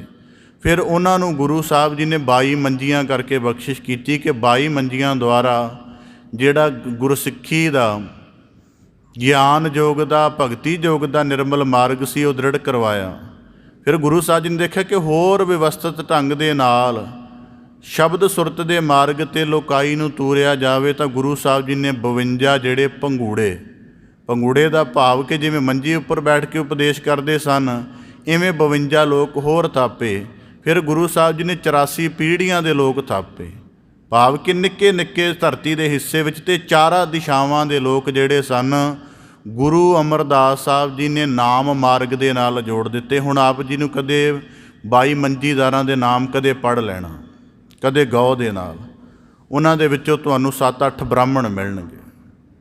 ਉਹਦਾ ਕਾਰਨ ਕੀ ਹੈ ਕਿ ਗੁਰੂ ਸਾਹਿਬ ਜਿਹੜੀ ਬ੍ਰਾਹਮਣ ਮੱਤ ਦੀ ਕਰਮਕਾਂਡੀ ਜਿਹੜਾ ਪ੍ਰਵਾਹ ਸੀ, ਜਿਹੜਾ ਮਨੁੱਖਤਾ ਨੂੰ ਧਰਮ ਤਾਂ ਦੇ ਰਿਹਾ ਸੀ ਪਰ ਮਨੁੱਖਤਾ ਨੂੰ ਜੀਵਨ ਦੀ ਉਚਾਈ ਨਹੀਂ ਸੀ ਦੇ ਰਿਹਾ, ਉਹਨਾਂ ਦੇ ਵਿੱਚੋਂ ਗੁਰੂ ਸਾਹਿਬ ਜੀ ਨੇ ਕੁਝ ਸ਼੍ਰੇਸ਼ਟ ਬ੍ਰਾਹਮਣ ਜਿਹੜੇ ਬ੍ਰਹਮ ਸਰੂਪ ਦੇ ਅਭਿਆਸ ਵਾਲੇ ਸਨ, ਉਹਨਾਂ ਨੂੰ ਵੀ ਐਸਾ ਸਿੱਖੀ ਦਾ ਨਿਰਮਲ ਮਾਰਗ ਦ੍ਰਿੜ ਕਰਾਇਆ ਕਿ ਉਹ ਮੰਜੀਦਾਰ ਹੋ ਕੇ ਗੁਰਸਿੱਖੀ ਦੇ ਨਿਰਮਲ ਮਾਰਗ ਦਾ ਪ੍ਰਸਾਰ ਕਰਦੇ ਰਹੇ। ਇਸ ਕਰਕੇ ਭੱਟ ਕੱਲ੍ਹ ਜੀ ਆਖਦੇ ਹਨ ਕਿ ਚੌਹਾਂ ਦਿਸ਼ਾਵਾਂ ਦੇ ਵਿੱਚ ਨਾਮ ਦਾ ਪ੍ਰਤਾਪ ਵਰਤਾਉਣ ਕਰਕੇ ਸਤਿਗੁਰੂ ਗੁਰੂ ਅਮਰਦਾਸ ਸਾਹਿਬ ਜੀ ਤੁਹਾਡੇ ਪੰਥ ਦੀ, ਤੁਹਾਡੇ ਮਾਰਗ ਦੀ ਹਰੇਕ ਨਰ ਨਾਰੀ ਜੈ ਜੈਕਾਰ ਕਰਦਾ ਹੈ। ਹਰ ਨਾਮ ਰਸਨ ਗੁਰਮੁਖ ਬਰਦਾਇਓ, ਉਲਟ ਗੰਗ ਪਸ਼ਚਮ ਧਰੀਆ। ਤਾਂ ਭੱਟ ਕੱਲ੍ਹ ਜੀ ਆਖਦੇ ਹਨ ਕਿ ਗੁਰੂ ਅਮਰਦਾਸ ਸਾਹਿਬ ਜੀ ਨੇ ਨਾਮ ਦਾ ਪ੍ਰਤਾਪ ਫੈਲਾਇਆ ਕਿਵੇਂ ਹੈ। ਕਹਿੰਦੇ ਹਰ ਨਾਮ ਰਸਨ, ਕਿ ਪਹਿਲਾਂ ਉਹਨਾਂ ਨੇ ਆਪਣੀ ਰਸਨਾ ਦੇ ਉੱਪਰ ਆਪ ਨਾਮ ਧਾਰਨ ਕੀਤਾ। ਕਿਸ ਤਰ੍ਹਾਂ ਧਾਰਨ ਕੀਤਾ? ਜਦ ਗੁਰੂ ਅਮਰਦਾਸ ਸਾਹਿਬ ਜੀ ਦੇ ਜੀਵਨ ਦੇ ਵਿੱਚ ਇਹ ਇੱਕ ਸਮਾਂ ਆਇਆ ਜਦੋਂ ਉਹਨਾਂ ਨੂੰ ਲੱਗਿਆ ਕਿ ਮੇਰਾ ਜੀਵਨ ਧਾਰਮਿਕ ਸਾਧਨਾ ਵਿੱਚ ਤਾਂ ਹੈ, ਪਰ ਧਾਰਮਿਕ ਸਾਧਨਾ ਦਾ ਅਨੁਭਵ ਮੇਰੇ ਕੋਲ ਨਹੀਂ ਹੈ। ਧਾਰਮਿਕ ਸਾਧਨਾ ਭਾਵ ਗੰਗਾ 'ਤੇ ਜਾਂਦੇ ਸਨ, ਉਹਨਾਂ ਦੀ ਧਾਰਮਿਕ ਸਾਧਨਾ ਉਹਨਾਂ ਦੇ ਕੋਲ ਹੈ, ਪਰ ਧਾਰਮਿਕ ਸਾਧਨਾ ਦਾ ਗੂੜ੍ਹ ਅਨੁਭਵ ਮੇਰੇ ਕੋਲ ਨਹੀਂ ਹੈ। ਤਾਂ ਕਹਿੰਦੇ ਜਿਹੜੀ ਗੁਰੂ ਨਾਨਕ ਦੇ ਸ਼ਬਦ ਰੂਪ ਬਾਣੀ ਜਦੋਂ ਉਹਨਾਂ ਦੇ ਪਹਿਲੀ ਵਾਰੀ ਮੁਬਾਰਕ ਕੰਨਾਂ ਵਿੱਚ ਪਈ ਤਾਂ ਉਸ ਬਾਣੀ ਦੇ ਉਚਾਰਨ ਨੇ ਹੀ ਉਹਨਾਂ ਦਾ ਜੀਵਨ ਗੁਰਮੁਖਾਂ ਵਾਂਗ ਤਬਦੀਲ ਕਰ ਦਿੱਤਾ। ਅਤੇ ਫਿਰ ਆਖਦੇ ਹਨ ਕਿ ਗੁਰੂ ਅਮਰਦਾਸ ਸਾਹਿਬ ਜੀ ਨੇ ਆਪਣੀ ਸਾਰੀ ਦੇਹ ਨੂੰ ਹੀ ਨਾਮ ਰਸ ਬਣਾ ਲਿਆ। ਕਿਵੇਂ? ਜਦੋਂ ਗੁਰੂ ਸਾਹਿਬ ਜੀ ਦੀ ਸ਼ਰਨ ਆ ਗਏ। ਅਸੀਂ ਇਹ ਤਾਂ ਸਾਰੇ ਸੁਣਦੇ ਹਾਂ ਕਿ ਜੀ ਉਹਨਾਂ ਨੇ ਗਾਗਰ ਚੁੱਕੀ, ਪਾਣੀ ਭਰ ਲਿਆਉਂਦੇ ਸਨ, ਆ ਕੇ ਇਸ਼ਨਾਨ ਕਰਾਉਂਦੇ ਸਨ ਗੁਰੂ ਅੰਗਦ ਦੇਵ ਸਾਹਿਬ ਜੀ। ਪਰ ਇਹ ਜ਼ਿਕਰ ਸਾਡਾ ਵਿੱਚੋਂ ਕਈ ਵਾਰੀ ਗਾਇਬ ਰਹਿ ਜਾਂਦਾ ਹੈ ਜਾਂ ਪਿਛਾਂਹ ਰਹਿ ਜਾਂਦਾ ਹੈ ਕਿ ਗੁਰੂ ਅਮਰਦਾਸ ਸਾਹਿਬ ਜੀ ਦੁਪੱਖੀ ਸੇਵਾ ਕਰ ਰਹੇ ਹਨ। ਦੁਪੱਖੀ ਸੇਵਾ ਦਾ ਭਾਵ ਇਹ ਹੈ ਕਿ ਬਾਡੀ ਨੂੰ ਉਹਨਾਂ ਨੇ ਆਪਣੀ ਬਾਡੀ ਨੂੰ ਸੇਵਾ ਦੇ ਵਿੱਚ ਗਾਗਰ ਚੁੱਕਣ ਦੇ ਨੁਕਤੇ ਤੋਂ ਲਗਾਇਆ ਹੋਇਆ ਹੈ। ਅਤੇ ਆਪ ਜੀ ਨੇ ਦੇਖਿਆ ਨਾ, ਉਹ ਇਸ ਤਰ੍ਹਾਂ ਚੱਲਦੇ ਸਨ ਕਿ ਗੁਰੂ ਸਾਹਿਬ ਜੀ ਵੱਲ ਕਦੇ ਪਿੱਠ ਨਾ ਹੋਵੇ। ਇਸ ਕਰਕੇ ਉਹ ਸਾਰੀ ਸੇਵਾ ਦੇ ਦੌਰਾਨ ਹਰ ਵੇਲੇ ਆਪਣੇ ਮੁਖ ਤੋਂ ਐਸਾ ਉਚਾਰਨ ਕਰਦੇ ਸਨ, ਗੁਰੂ ਉਸਤਤ ਉਚਾਰਨ ਕਰਦੇ ਸਨ ਕਿ ਇੱਕ ਪਾਸੇ ਉਹਨਾਂ ਦੀ ਦੇਹ ਸੇਵਾ ਦੇ ਵਿੱਚ ਲੱਗੀ ਹੋਈ ਹੈ ਅਤੇ ਮੁਖ ਤੋਂ ਗੁਰੂ ਸ਼ਬਦ ਦਾ ਅਭਿਆਸ ਕਰਨ ਕਰਕੇ, ਨਾਮ ਰੂਪ ਸਿਫਤ ਕਰਨ ਕਰਕੇ ਉਹਨਾਂ ਦਾ ਮਨ, ਬੁੱਧ, ਚਿੱਤ ਅਤੇ ਅਹੰ ਉਹ ਵੀ ਗੁਰੂ ਦੀ ਸੇਵਾ ਦੇ ਵਿੱਚ ਲੱਗਿਆ ਹੋਇਆ ਹੈ। ਇਸ ਕਰਕੇ ਜਿਵੇਂ ਅਸੀਂ ਕੋਈ ਹੁਣ ਫਲ ਦੇਖਦੇ ਹਾਂ, ਉਸ ਫਲ ਦੀ ਜਿਹੜੀ ਛਿੱਲੜ ਆਦਿਕ ਉਹਦੇ ਵਿੱਚ ਕੋਈ ਰਸ ਨਹੀਂ ਹੁੰਦਾ ਬਹੁਤਾ, ਉਹਦੇ ਅੰਦਰ ਰਸ ਹੁੰਦਾ ਹੈ। ਪਰ ਕਿ ਭੱਟ ਕੱਲ੍ਹ ਜੀ ਆਖਦੇ ਨੇ ਜਿਹੜੀ ਗੁਰੂ ਨਾਨਕ ਗੁਰੂ ਅਮਰਦਾਸ ਸਾਹਿਬ ਜੀ ਦੀ ਨਿਰਮਲ ਸ਼ਖਸੀਅਤ ਹੈ ਉਹ ਅੰਦਰੋਂ ਪੂਰੀ ਨਾਮ ਰਸ ਨਾਲ ਭਰੀ ਹੈ। ਅਤੇ ਦੇਹ ਦੁਆਰਾ ਜਦੋਂ ਉਸ ਰਸ ਦਾ ਪ੍ਰਗਟਾਓ ਹੁੰਦਾ ਹੈ ਤਾਂ ਗੁਰਮੁਖ ਬਰਦਾਇਓ, ਅਤੇ ਸਾਰਿਆਂ ਨੂੰ ਗੁਰੂ ਅਮਰਦਾਸ ਸਾਹਿਬ ਜੀ ਦਾ ਜੀਵਨ ਨਾਮ ਰਸ ਦੀ ਦਾਤ ਵਰਤਾਉਂਦਾ ਹੋਇਆ ਲੱਗਦਾ ਹੈ। ਉਲਟ ਗੰਗ ਪਸ਼ਚਮ ਧਰੀਆ, ਅਤੇ ਜਿਨ੍ਹਾਂ ਨੇ ਗੁਰੂ ਅਮਰਦਾਸ ਸਰੂਪ ਨੂੰ ਸਿਮਰ ਕੇ ਇਸ ਰੂਪ ਦਾ ਅਭਿਆਸ ਕੀਤਾ ਹੈ ਉਹਨਾਂ ਦੀ ਬਿਰਤੀ ਸੰਸਾਰ ਵੱਲੋਂ ਹਟ ਕੇ ਉਲਟ ਗੰਗ, ਉਲਟੀ ਗੰਗ ਵਹਾ ਕੇ ਪੱਛੋਂ ਵੱਲ ਵਗਾ ਦਿੱਤੀ। ਭਾਵ ਕਿ ਉਹਨਾਂ ਸਾਰਿਆਂ ਦੀ ਬਿਰਤੀ ਸੰਸਾਰ ਵੱਲੋਂ ਹਟਾ ਕੇ ਗੁਰੂ ਅਮਰਦਾਸ ਸਾਹਿਬ ਜੀ ਨੇ ਅਕਾਲ ਪੁਰਖ ਦੇ ਮਾਰਗ ਵੱਲ ਜੋੜ ਦਿੱਤੀ ਹੈ। ਸੋਈ ਨਾਮ ਅਛਲ ਭਗਤ ਹੈ ਪਵ ਤਾਰਣ, ਅਮਰਦਾਸ ਗੁਰ ਕੋ ਫੁਰਿਆ। ਤਾਂ ਭੱਟ ਕਲ ਜੀ ਆਖਦੇ ਹਨ ਕਿ ਉਹ ਨਾਮ ਜਿਹਦੇ ਸਦਕਾ ਹੁਣ ਤੱਕ ਦੇ ਸਾਰੇ ਭਗਤਾਂ ਦਾ ਕਲਿਆਣ ਹੋਇਆ ਹੈ, ਜਿਸ ਨਾਮ ਦੇ ਪ੍ਰਤਾਪ ਨਾਲ ਗੁਰੂ ਨਾਨਕ ਦੇਵ ਸਾਹਿਬ ਜੀ ਨੇ ਸਾਰੀ ਲੋਕਾਈ ਨੂੰ ਨਵਾਜਿਆ ਹੈ, ਉਹੀ ਨਾਮ ਦਾ ਪ੍ਰਕਾਸ਼ ਜਿਹੜਾ ਅਛਲ ਹੈ, ਜਿਸ ਨੂੰ ਛਲਿਆ ਨਹੀਂ ਜਾ ਸਕਦਾ, ਜਿਹੜਾ ਭਗਤ ਭਵ ਤਾਰਨ, ਭਗਤਾਂ ਨੂੰ ਭਵਜਲ ਸਮੁੰਦਰ ਤੋਂ ਪਾਰ ਕਰਨ ਵਾਲਾ ਹੈ। ਆਖਦੇ ਹਨ ਅਮਰਦਾਸ ਗੁਰ ਕੋ ਫੁਰਿਆ, ਉਹ ਹੁਣ ਗੁਰੂ ਅਮਰਦਾਸ ਸਾਹਿਬ ਜੀ ਦੇ ਹਿਰਦੇ ਅੰਦਰ ਪ੍ਰਕਾਸ਼ਮਾਨ ਹੋ ਗਿਆ ਹੈ। ਅੱਗੇ ਭੱਟ ਕਲ ਜੀ ਉਚਾਰਨ ਕਰਦੇ ਹਨ, ਸਿਮਰਿ ਸੋਈ ਨਾਮ ਜਖ ਅਰ ਕਿੰਨਰ, ਸਾਧਿਕ ਸਿੱਧ ਸਮਾਧ ਹਰਾ।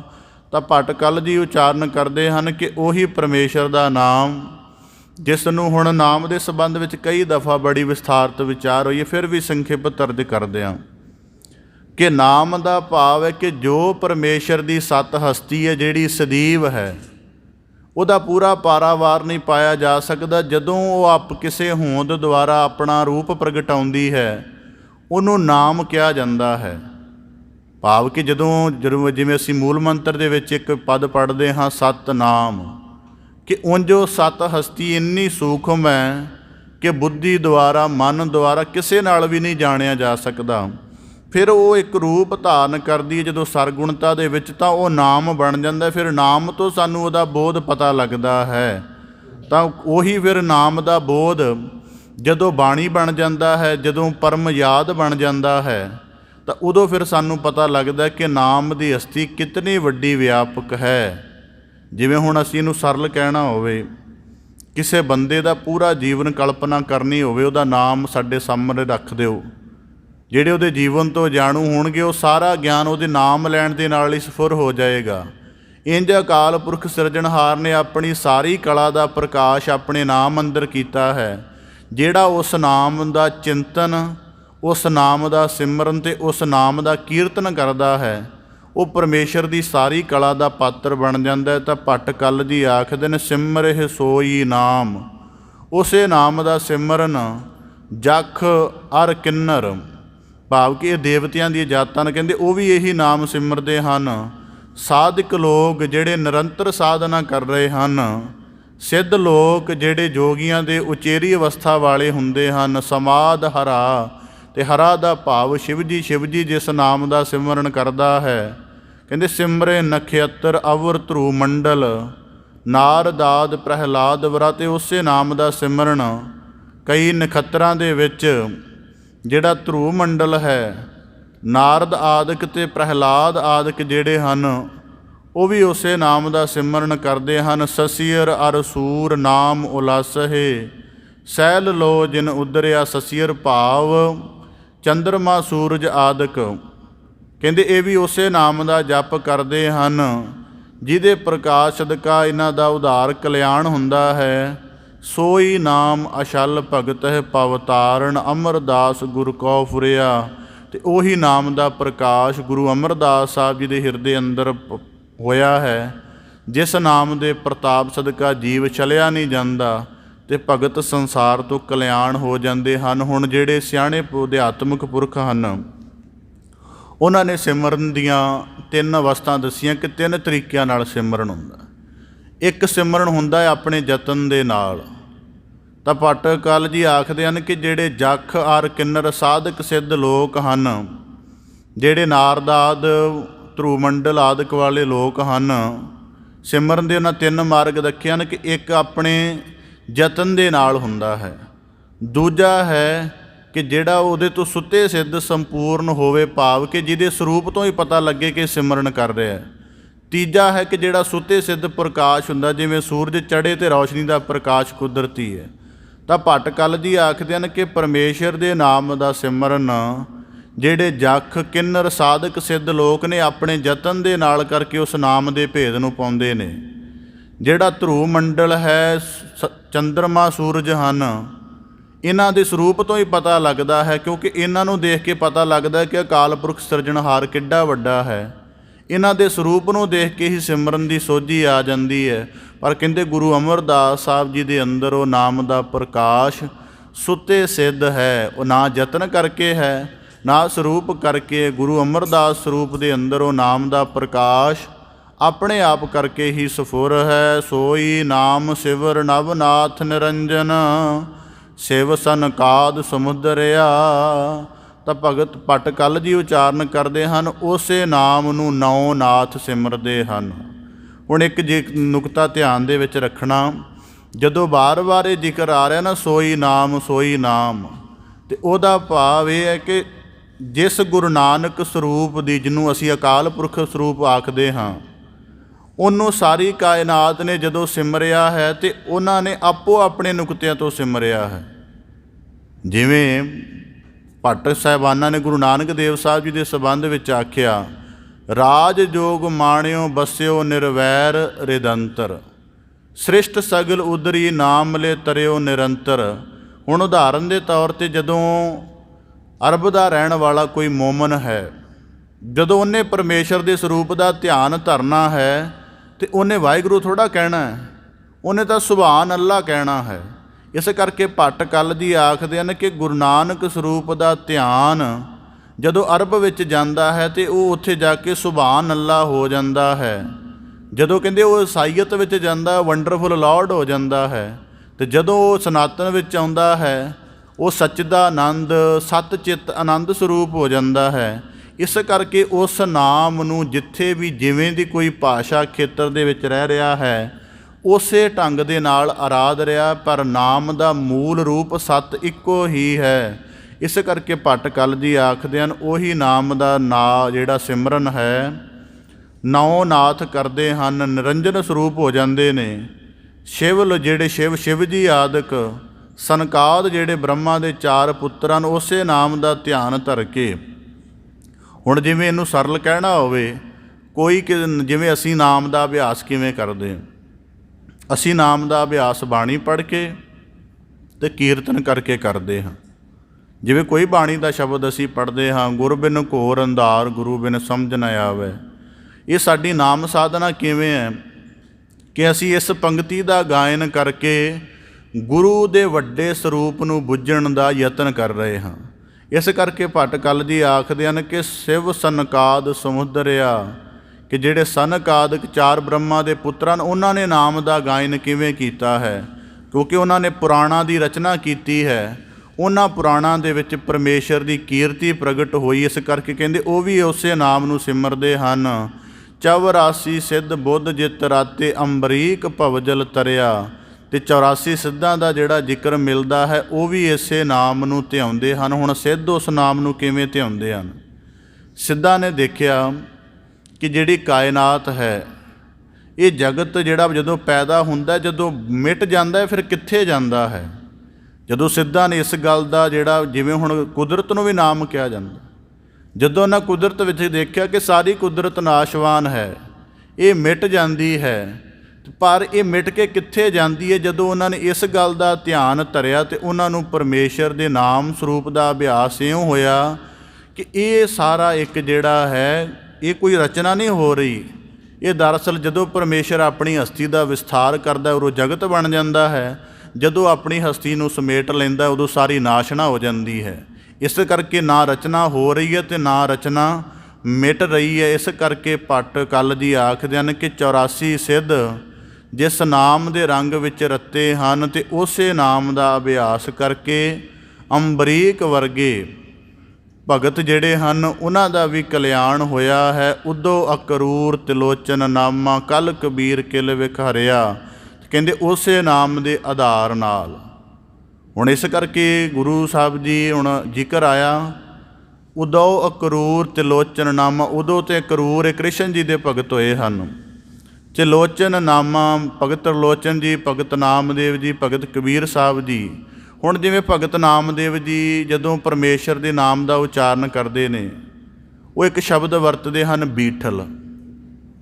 ਹੁਣ ਕਿਉਂਕਿ ਉਹ ਮਹਾਰਾਸ਼ਟਰ ਦੇ ਰਹਿਣ ਵਾਲੇ, ਮਰਾਠੀ ਭਾਸ਼ਾ ਦੇ ਨਾਲ ਸੰਬੰਧ ਹੈ।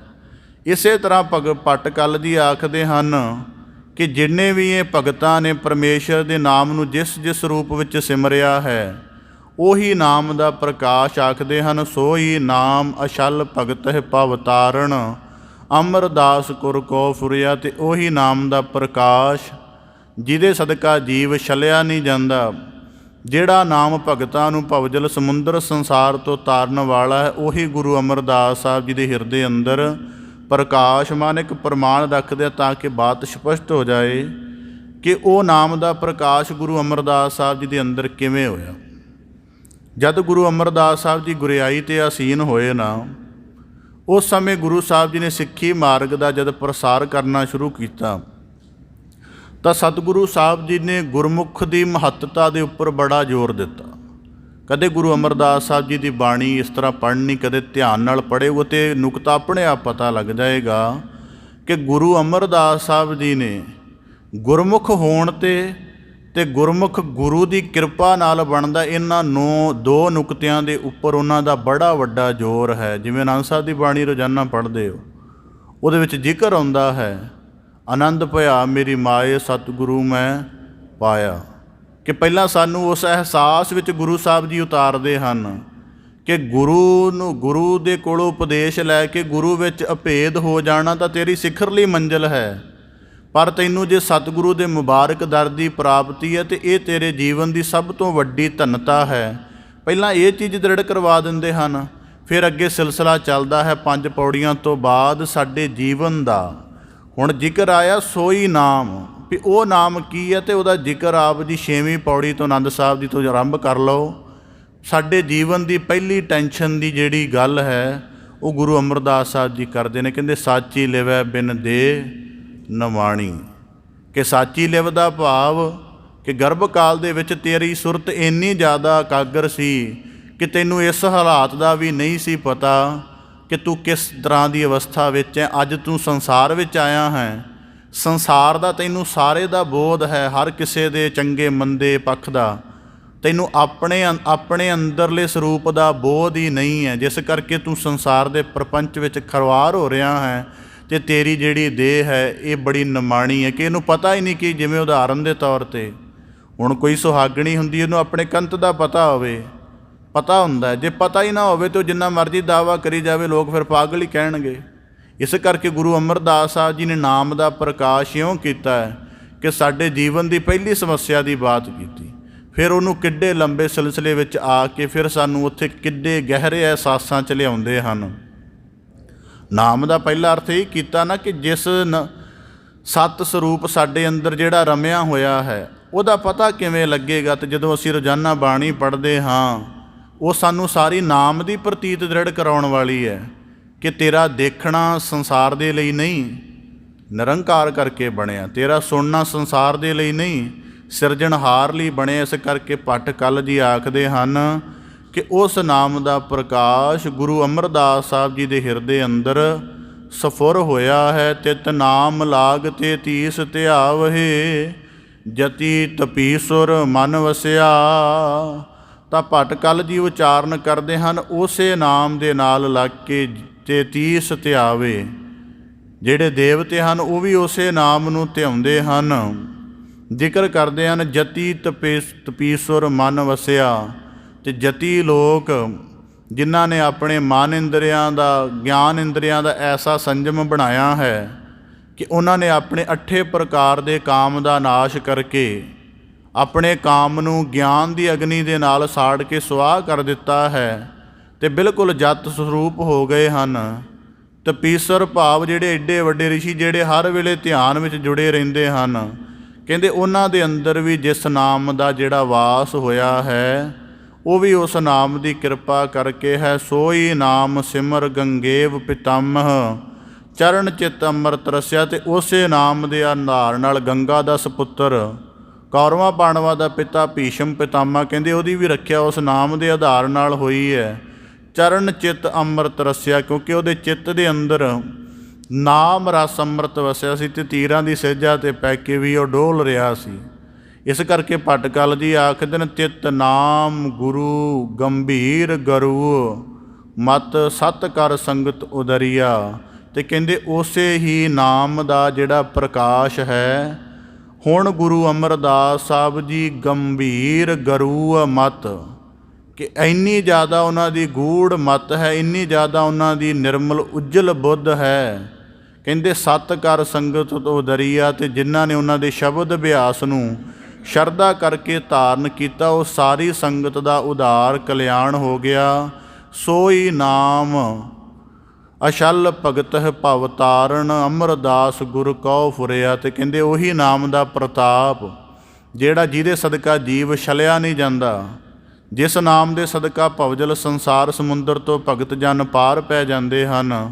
ਕਹਿੰਦੇ ਉਹੀ ਗੁਰੂ ਅਮਰਦਾਸ ਸਾਹਿਬ ਜੀ ਦੇ ਹਿਰਦੇ ਅੰਦਰ ਫੁਰਿਆ ਹੋਇਆ ਹੈ। ਨਾਮ ਕਿਤ ਸੰਸਾਰ ਕਿਰਨ ਰਵ ਸੁਰਤ ਰਸਾਖ। ਤਾਂ ਭਟਕਲ ਜੀ ਉਚਾਰਨ ਕਰਦੇ ਹਨ ਨਾਮ ਕਿਤ ਸੰਸਾਰ, ਕਿ ਜਿਹੜਾ ਗੁਰੂ ਅਮਰਦਾਸ ਸਾਹਿਬ ਜੀ ਦੁਆਰਾ ਨਾਮ ਦਾ ਪ੍ਰਕਾਸ਼ ਹੈ ਉਹ ਸੰਸਾਰ ਦੇ ਵਿੱਚ ਕਿਰਨਾਂ ਵਾਂਗ ਪ੍ਰਕਾਸ਼ਵਾਨ ਹੈ। ਰਵ ਸੁਰਤ ਰਸਾਖ ਹੈ, ਜਿਵੇਂ ਕਲਪ ਬ੍ਰਿਸ਼ ਹੁੰਦਾ ਹੈ। ਕਲਪ ਬ੍ਰਿਸ਼ ਦੀਆਂ ਸ਼ਾਖਾਵਾਂ ਜਿਹੜੀਆਂ ਹਨ ਉਹ ਮਨੋਫਲ ਦਾਤੀ ਮੰਨੀਆਂ ਜਾਂਦੀਆਂ ਹਨ। ਕਹਿੰਦੇ ਇਵੇਂ ਗੁਰੂ ਅਮਰਦਾਸ ਸਾਹਿਬ ਜੀ ਦੇ ਸਰੂਪ ਦਾ ਵਿਦਮਾਨ ਜਿਹੜਾ ਹੈ ਉਹ ਸੰਸਾਰ ਵਿੱਚ ਕਲਪ ਬ੍ਰਿਸ਼ ਵਾਂਗ ਫੈਲਿਆ ਹੋਇਆ ਹੈ। ਹੁਣ ਇਹਨਾਂ ਗੱਲਾਂ ਦਾ ਭੇਦ ਜੇ ਕਦੇ ਜਿਹੜੇ ਸ਼ਾਮ ਦੀ ਕਥਾ ਜਿਹੜੇ ਕਦੇ ਸੁਣਦੇ ਰਹੇ, ਪਹਿਲੀ ਗੱਲ ਤਾਂ ਇਹ ਨੁਕਤਾ ਪਹਿਲੀ ਦਫਾ ਹੀ ਅਰਜ਼ ਕਰਦਿਆਂ ਅਜੇ ਤੱਕ ਸਾਨੂੰ ਇੰਨੀ ਸਮਝ ਨਹੀਂ ਆਈ। ਇਹ ਬੜਾ ਗੰਭੀਰ ਨੁਕਤਾ ਕਹਿਣ ਲੱਗਿਆ ਬੜਾ ਝਿਜਕ ਆਉਂਦੀ ਹੈ ਕਿ ਅਜੇ ਤੱਕ ਸਾਨੂੰ ਇਹ ਨਹੀਂ ਪਤਾ ਲੱਗਾ ਕਿ ਅਸੀਂ ਗੁਰੂ ਦੇ ਭੇਦ ਨੂੰ ਜਾਣਨਾ ਕਿਵੇਂ ਹੈ। ਬਾਣੀ ਇੰਨਾ ਨਰੋਲ ਗਿਆਨ ਹੈ ਕਿ ਉੱਥੇ ਬਰੀਕ ਸੁਰਤੀ ਜਾ ਸਕਦੀ ਹੈ, ਪਰ ਉਸ ਸੁਰਤ ਦਾ ਜਿਹੜਾ ਸਹਿਜ ਮੁਕਾਮ ਹੈ ਉਹ ਸ਼ਾਮ ਦੀ ਕਥਾ 'ਚ ਬਣਾਇਆ ਸਾਡੀ ਸਿੱਖ ਟਰਡੀਸ਼ਨ ਨੇ, ਉਹਦੇ ਵਿੱਚੋਂ ਲੰਘ ਕੇ ਨਹੀਂ ਆ ਰਹੇ। ਹੁਣ ਜਿਵੇਂ ਕੋਈ ਜ਼ਿਕਰ ਕਰ ਲਈਏ, ਜਿਵੇਂ ਕਿ ਗੁਰੂ ਸਾਹਿਬ ਜੀ ਨੇ ਜਿਵੇਂ ਕਹਿੰਦੇ ਕਿ ਸਿੱਧ ਲੋਕਾਂ ਦਾ ਉਸ ਨਾਮ ਦੇ ਨਾਲ ਉਧਾਰ ਹੋ ਗਿਆ। ਗੁਰੂ ਸਾਹਿਬ ਜੀ ਦੇ ਇੱਕ ਪਰਮ ਗੁਰਸਿੱਖ ਹੋਏ ਹਨ ਭਾਈ ਪਾਰੋ ਜੁਲਕਾ, ਜਿਹਨੂੰ ਪਰਮਹੰਸ ਕਿਹਾ ਜਾਂਦਾ। ਉਹ ਪਰਮਹੰਸ ਕਿਵੇਂ ਸੀ, ਕਿਵੇਂ ਉਹਨੇ ਗੁਰੂ ਅਮਰਦਾਸ ਸਾਹਿਬ ਦੀ ਸ਼ਰਨ ਵਿੱਚ ਰਹਿ ਕੇ ਅਭਿਆਸ ਕੀਤਾ ਕਿ ਗੁਰੂ ਸਾਹਿਬ ਜੀ ਨੇ ਉਹਨਾਂ ਨੂੰ ਗੁਰਿਆਈ ਤੱਕ ਜਿਹੜੀ ਸੀ ਪੇਸ਼ਕਸ਼ ਕਰ ਦਿੱਤੀ ਕਿ ਤੁਸੀਂ ਗੁਰਿਆਈ ਦੇ ਉੱਪਰ ਆਸੀਨ ਹੋਵੋ, ਪਰ ਉਹ ਨਹੀਂ ਹੋਏ। ਐਸੀ ਕਿਹੜੀਆਂ ਅਵਸਥਾ ਜਿਹੜੀਆਂ ਉਹਨਾਂ ਨੇ ਗੁਰੂ ਅਮਰਦਾਸ ਸਾਹਿਬ ਜੀ ਕੋਲ ਰਹਿੰਦਿਆਂ ਮਾਣ ਲਈਆਂ। ਇਸ ਕਰਕੇ ਗੁਰੂ ਸਾਹਿਬ ਭਟਕਲ ਜੀ ਆਖਦੇ ਹਨ ਰਬ ਸੁਰਤ ਰਸਾਖੇ, ਕਿ ਜਿਹੜਾ ਗੁਰੂ ਅਮਰਦਾਸ ਸਾਹਿਬ ਜੀ ਦੀ ਮਿਹਰ ਦੀ ਛਾਂ ਹੇਠ ਆ ਗਿਆ, ਗੁਰੂ ਨੇ ਉਹਨਾਂ ਸਾਰਿਆਂ ਦੇ ਅੰਦਰ ਨਾਮ ਰਸ ਦਾ ਪ੍ਰਕਾਸ਼ ਕਰ ਦਿੱਤਾ। ਉੱਤਰ ਦੱਖਣ ਪੁੱਬ ਦੇਸ਼ ਪਸ਼ਚਿਮ ਜਸ ਪਾਖੈ, ਅਤੇ ਉਹ ਗੁਰੂ ਅਮਰਦਾਸ ਜੀ ਦੁਆਰਾ ਨਾਮ ਦਾ ਮਾਰਗ ਇੰਨਾ ਦ੍ਰਿੜ ਕਰਵਾਇਆ ਗਿਆ ਕਿ ਸਾਰੀਆਂ ਦਿਸ਼ਾਵਾਂ ਦੇ ਵਿੱਚ ਉਹਨਾਂ ਦੇ ਜਸ ਕੀਰਤੀ ਉਚਾਰਨ ਜਾ ਹੋ ਰਹੀ ਹੈ। ਜਨਮ ਤਾਂ ਇਹ ਸਕਿਆਥ ਜਿਤ ਨਾਮ ਹਰ ਹਿਰਦੈ ਨਿਵਾਸੈ। ਭਟਕਲ ਜੀ ਆਖਦੇ ਹਨ ਕਿ ਜਨਮ ਤਾਂ ਉਹੀ ਅਰਥ ਵਾਲਾ ਹੈ, ਜਨਮ ਤਾਂ ਉਹੀ ਸਫਲ ਹੈ ਜਿਸ ਹਿਰਦੇ ਅੰਦਰ ਨਾਮ ਦਾ ਅਭਿਆਸ ਵਸ ਜਾਵੇ। ਹੁਣ ਨਾਮ ਦਾ ਅਭਿਆਸ ਵਸੇਗਾ ਕਿਵੇਂ? ਸਾਨੂੰ ਰੋਜ਼ਾਨਾ ਇਸ ਪ੍ਰਸ਼ਨ ਦੇ ਸਨਮੁਖ ਹੋਣਾ ਪਏਗਾ ਕਿ ਕੀ ਸਾਡੀ ਦੇਹ ਇੰਨੇ ਪਵਿੱਤਰ ਕਰਮ ਕਰ ਰਹੀ ਹੈ ਜਾਂ ਇੰਨੀ ਸਾਧਨਾ ਕਰ ਰਹੀ ਹੈ ਕਿ ਅਸੀਂ ਵਾਕਿਆ ਹੀ ਇਸ ਧਰਤੀ ਦੇ ਕਲਿਆਣਕਾਰੀ ਹੋ ਜਾਵਾਂਗੇ। ਆਨੰਦ ਸਾਹਿਬ ਦੀ ਬਾਣੀ ਰੋਜ਼ਾਨਾ ਪੜ੍ਹਦੇ ਹਾਂ। ਹੁਣ ਇਹਦੇ ਵਿੱਚ ਵੀ ਇੱਕ ਸਮੱਸਿਆ, ਪੜ੍ਹਨ ਦੇ ਵਿੱਚ ਵੀ ਇੱਕ ਸਮੱਸਿਆ ਹੈ। ਜਿਹੜਾ ਬੰਦਾ ਬੜੀ ਗਹਿਰਾਈ ਦੇ ਨਾਲ ਪੜ੍ਹ ਰਿਹਾ ਹੋਵੇ ਨਾ, ਉਹ ਕਿਤੇ ਇੱਕ ਦਫਾ ਵੀ ਪੜ੍ਹ ਲਵੇ ਨਾ ਤੇ ਮਹੀਨਾ ਪਰ ਉਹਦੀ ਮੁੜ ਕੇ ਤਾਰ ਟੁੱਟਦੀ ਨਹੀਂ। ਉਹਨੂੰ ਪ੍ਰਸ਼ਨ ਦੇ ਵਿੱਚ ਸਾਹਮਣੇ ਆ ਜਾਂਦਾ, ਇਹ ਸਰੀਰਾ ਮੇਰਿਆ ਇਸ ਜੱਗ ਮੈਂ ਆਏ ਕਹਿ ਕਿਆ ਤੁਧ ਕਰਮ ਕਮਾਇਆ। ਲੱਗਦੀ ਤਾਂ ਇੱਕ ਪੰਕਤੀ ਹੈ, ਪਰ ਜੇ ਧਿਆਨ ਦੀ ਗਹਿਰਾਈ ਦੇ ਵਿੱਚ ਜਾਣੋਗੇ ਤਾਂ ਆਪਣੀ ਸੁਰਤ ਨੂੰ ਇੰਨਾ ਜ਼ਿਆਦਾ ਉਜਲ ਕਰਨਾ ਪਏਗਾ ਕਿ ਜੰਮਣ ਵਾਲੇ ਦਿਨ ਤੋਂ ਲੈ ਕੇ ਤੇ ਜਿਸ ਦਿਨ ਆ ਕੇ ਆ ਪੰਕਤੀ ਪੜ੍ਹੀ ਹੈ, ਦੇਹ ਦੇ ਤਲ 'ਤੇ ਜਿੰਨੇ ਕਰਮ ਕੀਤੇ ਹਨ ਉਹਨਾਂ ਸਾਰੇ ਕਰਮਾਂ ਦਾ ਮੁਲਾਂਕਣ ਸਾਡੇ ਸਾਹਮਣੇ ਹੋਵੇ ਕਿ ਦੇਹ ਦੇ ਨਾਲ ਜਿਹੜਾ ਬੋਲਿਆ, ਜਿਹੜਾ ਕੀਤਾ, ਕੀ ਉਸ ਬੋਲੇ ਨੇ, ਉਸ ਕਥੇ ਨੇ, ਉਸ ਦੇਖੇ ਨੇ ਧਰਤੀ ਨੂੰ ਪਵਿੱਤਰ ਕੀਤਾ ਹੈ ਕਿ ਮੈਲਾ ਕੀਤਾ। ਜਿਵੇਂ ਕੁਦਰਤੀ ਅੱਗੇ ਜਾ ਕੇ ਆਉਂਦਾ ਨਾ, ਸਰਵਣੋ ਮੇਰਿਓ, ਅੱਗੇ ਜ਼ਿਕਰੋ ਆਉਂਦਾ ਹੈ ਇਹ ਨੇਤਰੋ ਮੇਰਿਓ, ਤਾਂ ਉਹ ਉਸ ਤੋਂ ਪਹਿਲਾਂ ਆਉਂਦਾ ਇਹ ਸਰੀਰਾ ਮੇਰੇ ਜੱਗ ਮੈਂ ਆਏ ਕਿਆ ਤੁਧ ਕਰਮ ਕਮਾਇਆ। ਕਿ ਜਿਹੜੇ ਆ ਨੇਤਰ ਹਨ ਇਹ ਮਾਲਕ ਦਾ ਪ੍ਰਕਾਸ਼ ਹਨ, ਪਰ ਇਸ ਪ੍ਰਕਾਸ਼ ਦੇ ਨਾਲ ਧਰਤੀ 'ਤੇ ਆ ਕੇ ਤੇਰੀ ਦੇਹ ਨੇ ਕੀ ਕਰਮ ਕੀਤਾ ਹੈ? ਮੈਲ ਹੀ ਫੈਲਾਈ ਹੈ ਮਾੜਾ ਦੇਖ ਦੇਖ ਕੇ। ਜਿਹੜੇ ਆ ਸਰਵਣ ਹੈ ਇਹਨਾਂ ਦੇ ਨਾਲ ਤੇਰੇ ਅੰਦਰ ਸਿਫਤ ਇੰਨੀ ਜ਼ਿਆਦਾ ਸਮਾ ਜਾਣੀ ਸੀ ਕਿ ਤੈਨੂੰ ਮਾਲਕ ਦਾ ਸਰੂਪ ਆਪਣੇ ਅੰਦਰੋਂ ਨਜ਼ਰ ਆਉਣਾ ਸੀ, ਪਰ ਇੰਨੀ ਨਿੰਦਿਆ ਰੂਪ ਮੈਲ ਅੰਦਰ ਸੁੱਟੀ ਹੈ ਕਿ ਅੰਦਰ ਹੁਣ ਸਿਫਤ ਸਲਾਹ ਦਾ ਸਿਲਸਿਲਾ ਹੀ ਨਹੀਂ ਪੈਦਾ ਹੁੰਦਾ। ਇਸ ਕਰਕੇ ਜਿਹੜਾ ਮੈਂ ਕਈ ਦਫਾ ਕਦੇ ਨਿੱਜ ਅਨੁਭਵ ਨਹੀਂ ਬਿਆਨ ਕਰੀਦੇ, ਪਰ ਦੇਖਦਾ ਕਿ ਜਿਹੜੇ ਬਹੁਤ ਜ਼ਿਆਦਾ ਬਾਣੀ ਪੜ੍ਹ ਰਹੇ ਹਨ, ਇਹ ਕਿਸ ਤਰ੍ਹਾਂ ਦੀ ਸਾਧਨਾ ਵਿੱਚ ਹਨ। ਹਣ ਕੁਦਰਤੀ ਹੈ, ਮੈਥ ਇੱਕ ਵਿਸ਼ਾ ਹੈ। ਕਦੇ ਦੇਖ ਲੈਣਾ, ਜਿਹੜੀ ਥਿਊਰੀ ਤੁਸੀਂ 6ਵੀਂ 'ਚ ਪੜ੍ਹਦੇ ਹੋ ਉਹੀ MSc ਦੇ ਵਿੱਚ ਜਾ ਕੇ ਐਕਸਪਲੇਨ ਹੋ ਰਹੀ ਹੁੰਦੀ। ਇੰਨੀ ਜ਼ਿਆਦਾ ਐਕਸਪਲੇਨ ਹੋ ਜਾਂਦੀ ਹੈ ਕਿ 50-60 ਪੰਨਿਆਂ ਤੱਕ ਫੈਲ ਜਾਂਦੀ ਹੈ। ਪਰ ਜਿਹੜਾ ਅਸੀਂ ਨਾਮ ਦਾ ਬਾਣੀ ਪੜ੍ਹਨ ਕਰਕੇ ਅਭਿਆਸ ਕਰ ਰਹੇ ਹਾਂ, ਉਹ ਸਾਡਾ ਟਾਈਮ ਦੀ ਲਿਮਿਟ ਵਿੱਚ ਆਇਆ ਹੋ ਰਿਹਾ। ਕਈ ਬੜੀ ਪ੍ਰਵੀਨਤਾ ਨਾਲ ਦੱਸਣਗੇ ਮੇਰਾ 40 ਮਿੰਟ 'ਚ ਨਿਤਨੇਮ ਪੂਰਾ ਹੋ ਜਾਂਦਾ। ਫਿਰ ਆਖੀਦਾ ਕਿ ਇਹ ਰੱਟਾ ਮਾਰ ਰਿਹਾ ਹੈ। ਜੇ ਗਹਿਰਾਈ 'ਚ ਜਾਵੇ ਤਾਂ ਇਹਨੂੰ ਜਪਜੀ ਸਾਹਿਬ ਦੀ ਪਹਿਲੀ ਪੌੜੀ ਨਾਲ ਅੱਗੇ ਤੁਰਨ ਦੇਵੇ। ਪਰ ਕਰਨ ਕੀ, ਕਿਉਂਕਿ ਸੁਰਤ ਨੂੰ ਉਹਦੇ ਵਿੱਚ ਲਗਾਉਣਾ ਨਹੀਂ। ਜੇ ਬੰਦਾ ਹੁਣ ਜਿਵੇਂ ਕੁਦਰਤੀ ਹੈ, ਅਸੀਂ ਬਾਹਰ ਜਾਈਏ, ਕਾਨੂੰਨ ਦਾ ਕੋਈ ਬੰਦਾ ਸ਼ਰਾਰਤ ਦੇ ਨਾਲ ਆ ਕੇ ਕਹਿ ਦੇ ਜੀ ਤੁਹਾਡੇ 'ਤੇ ਆ ਦੋਸ਼ ਲੱਗਾ ਹੈ, ਅਸੀਂ ਗੁਰੂ ਘਰ ਤੋਂ ਬਾਹਰ ਜਾਣਾ, ਮੰਨ ਲਓ ਸਮਾਪਤੀ ਤੋਂ ਬਾਅਦ, ਕੋਈ ਕਾਨੂੰਨ ਵਾਲਾ ਬੰਦਾ, ਪੁਲਿਸ ਵਾਲਾ ਜਾਂ ਕੋਈ ਹੋਰ ਜਿਹੜਾ ਆਲਾ ਅਧਿਕਾਰੀ ਆ ਕੇ ਕਹਿ ਦੇ ਜੀ ਤੁਹਾਡੇ ਉੱਪਰ ਆ ਦੋਸ਼ ਲੱਗਾ, ਕਵੇ ਉਹ ਸ਼ੈਤਾਨੀ ਕਰਕੇ, ਤੁਹਾਨੂੰ ਝੂਠ ਆ ਕੇ ਕਵੇ ਕਿ ਤੁਹਾਡੇ 'ਤੇ ਫਲਾਣੇ ਕਿਸੇ ਦੋਸ਼ ਦਾ ਧੱਬਾ ਲੱਗਾ ਹੈ ਅਤੇ ਤੁਹਾਡੀ ਪੇਸ਼ੀ ਹੈ ਉੱਥੇ, ਕਿਹੜਾ ਬੰਦਾ ਜਿਹਦੇ ਅੰਦਰ ਚਿੰਤਾ ਨਹੀਂ ਪੈਦਾ ਹੋਏਗੀ? ਤੁਰੰਤ ਬਾਅਦ ਸੋਚੋਗੇ ਨਾ ਕਿ ਕੱਲ੍ਹ ਕਿਹਦੇ ਨਾਲ ਬੈਠਾ, ਕਿਤੇ ਮਾੜਾ ਤਾਂ ਨਹੀਂ ਬੋਲਿਆ, ਕਿਤੇ ਕਿਸੇ ਤਰ੍ਹਾਂ ਦੀ ਕੋਈ ਸਰਕਾਰ ਦੀ ਨੁਕਤਾ ਆਲੋਚਨਾ ਜਾਂ ਕੁਝ ਇਸ ਤਰ੍ਹਾਂ ਦਾ, ਉਸੇ ਵੇਲੇ ਸੋਚੋਗੇ। ਬਾਣੀ ਰੋਜ਼ਾਨਾ ਪੜ੍ਹਦੇ ਹੋਏ ਸਰੀਰਾ ਮੇਰੇ ਇਸ ਜੱਗ ਮੈਂ ਕਿਆ ਏ ਕਿਆ ਤੁਧ ਕਰਮ ਕਮਾਇਆ, ਕਰਮ ਫੇਰ ਉਸੇ ਤਰ੍ਹਾਂ ਦੇ। ਇਹਦਾ ਮਤਲਬ ਬਾਣੀ ਦੇ ਨਾਲ ਸੁਰਤ ਨਹੀਂ ਜੁੜੀ, ਬਾਣੀ ਦੇ ਨਾਲ ਇਕੱਲੀ ਜ਼ੁਬਾਨ ਜੁੜੀ ਹੈ। ਇਸ ਕਰਕੇ ਭੱਟ ਕਲ ਜੀ ਉਚਾਰਨ ਕਰਦੇ ਹਨ, ਜਨਮ ਤਾਂ ਇਹੋ ਸਕਿਆਥ ਜਿਤ ਨਾਮ ਹਰ ਹਿਰਦੈ ਨਿਵਾਸੈ। ਜਨਮ ਤਾਂ ਉਹ ਸਫਲ ਹੈ ਜਿਹਦੇ ਅੰਦਰ ਸ਼ਬਦ ਨੇ ਆਪਣੀ ਠਾਹਰ ਬਣਾ ਲਈ ਅਤੇ ਫਿਰ ਸਾਰਾ ਜੀਵਨ ਉਸ ਦੇ ਵਿੱਚ ਜਿਹੜਾ ਲੀਨ ਹੋ ਗਿਆ। ਕਹਿੰਦੇ ਸੁਰ ਨਾੜ ਗੰਗ ਅੰਦਰ ਵਿਸ਼ੇ ਦਰਸ਼ਨ ਆਸਾਸੇ।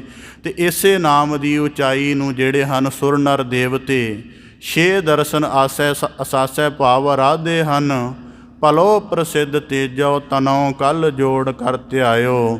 ਅਤੇ ਭੱਟ ਕਲ ਜੀ ਉਚਾਰਨ ਕਰਦੇ ਹਨ, ਹੇ ਸਤਿਗੁਰੂ ਗੁਰੂ ਅਮਰਦਾਸ ਸਾਹਿਬ ਜੀ, ਤੁਸੀਂ ਨਾਮ ਕਰਕੇ ਸਾਰੇ ਜਗਤ ਵਿੱਚ ਜਾਣੇ ਗਏ ਹੋ ਅਤੇ ਭੱਲਿਆਂ ਦੀ ਪ੍ਰਸਿੱਧ ਕੁਲ ਦੇ ਵਿੱਚ ਤੇਜ ਭਾਨ ਜੀ ਦੇ ਪੁੱਤਰ ਹੋ ਕੇ ਤੁਹਾਡਾ ਪ੍ਰਕਾਸ਼ ਹੋਇਆ ਹੈ।